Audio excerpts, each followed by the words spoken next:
예수 그리스도의 나심은 이러하니라. 그의 어머니 마리아가 요셉과 약혼하고 동거하기 전에 성령으로 잉태된 것이 나타났더니 그의 남편 요셉은 의로운 사람이라 그를 드러내지 아니하고 가만히 끊고자 하여 이 일을 생각할 때에 주의 사자가 현몽하여 이르되 다윗의 자손 요셉아 내 아내 마리아 데려오기를 무서워하지 말라. 그에게 잉태된 자는 성령으로 된 것이라. 아들을 낳으리니 이름을 예수라 하라. 이는 그가 자기 백성을 그들의 죄에서 구원할 자이심이라 하니라.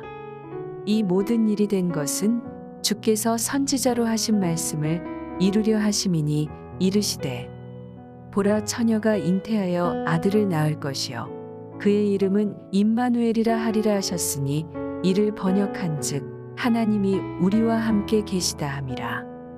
요셉이 잠에서 깨어 일어나 주의 사자의 분부대로 행하여 그의 아내를 데려왔으나 아들을 낳기까지 동침하지 아니하더니 낳음의 이름을 예수라 하니라.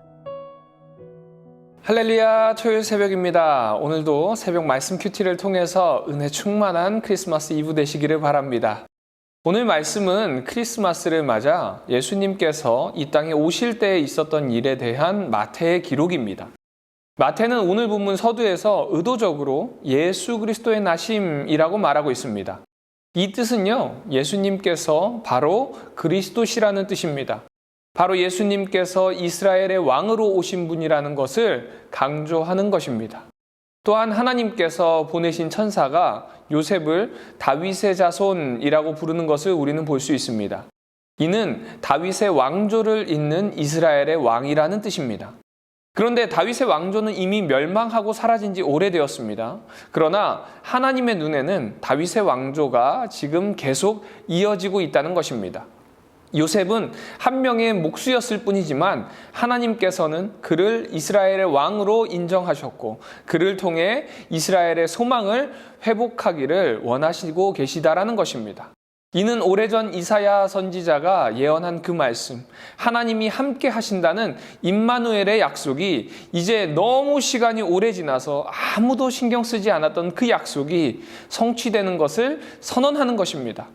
예수님의 탄생을 설명하는 오늘 본문은요, 절망 속에 소망이 피어나는 순간이었다는 것을 의미하고 있습니다.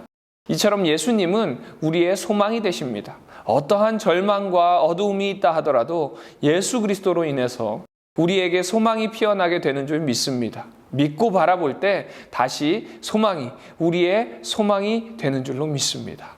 오늘 말씀을 보면요, 이제 요셉과 정혼한 마리아가 요셉과 동거도 하기 전에 성령으로 잉태하였다라고 말하고 있습니다. 사실 이 사실에 누구보다 마리아가 놀랐을 것입니다. 어떤 남자와도 관계하지 않았던 그녀가 임신을 했기에 놀라지 않을 수가 없었던 것이죠. 반면에 요셉은 마리아가 임신한 사실을 알았을 때 그녀가 간음한 것으로 여겼습니다. 그러나 그는 그 사실을 드러내지 않고 조용히 파혼하려고 했습니다.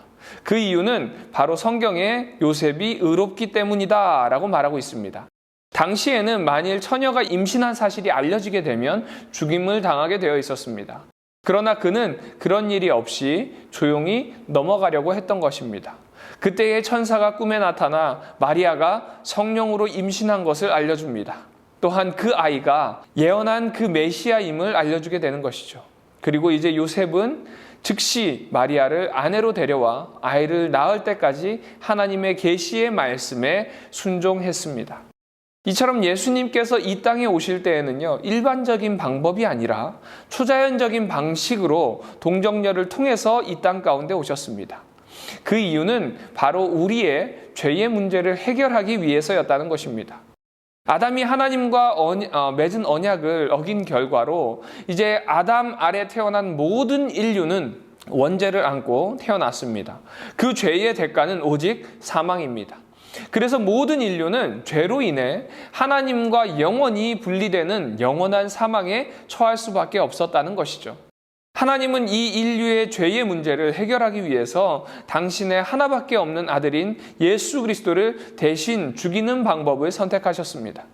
그러나 예수님께서 당신의 생명으로 죄인들의 죄의 값을 치르기 위해서는 먼저 죄의 영향으로부터 자유로워야 했습니다. 그래서 예수님은 아담 아래 태어나지 않고 동정녀의 몸을 통해서 성령으로 잉태하셔서 성육신 하셨던 것입니다. 사랑하는 우리 남서울 비전교회 성도님들, 그리스도 안에서 대속의 은혜를 받은 성도는요, 하나님의 우리를 구원하시기 위해 어떠한 대가를 치르셨는지를 분명히 알아야 할 것입니다.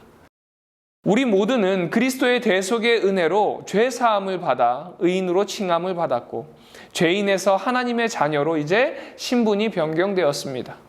그러므로 우리는 예수 그리스도로 인해 하나님의 양자된 자로서 예수 그리스도의 희생과 사랑을 본받아 예수님을 닮아가며 하나님께 영광을 돌리는 거룩한 삶을 살아야 될 줄 믿습니다. 특별히 크리스마스를 맞아 예수 그리스도께서 이 땅에 오신 이유를 다시 한번 생각하며 하나님께서 우리에게 베풀어 주신 그 사랑을 생각하면서 이웃을 사랑하고 그들의 영혼 역시도 그리스도 안에서 구원받도록 힘쓰는 우리 남서울 비전교회 성도님들 되시기를 주님의 이름으로 축원드립니다. 오늘 하루도 하나님께서 우리에게 베푸신 그 사랑을 생각하며 마음껏 주님의 사랑을 전하는 복된 크리스마스가 되기를 주님의 이름으로 축원드립니다.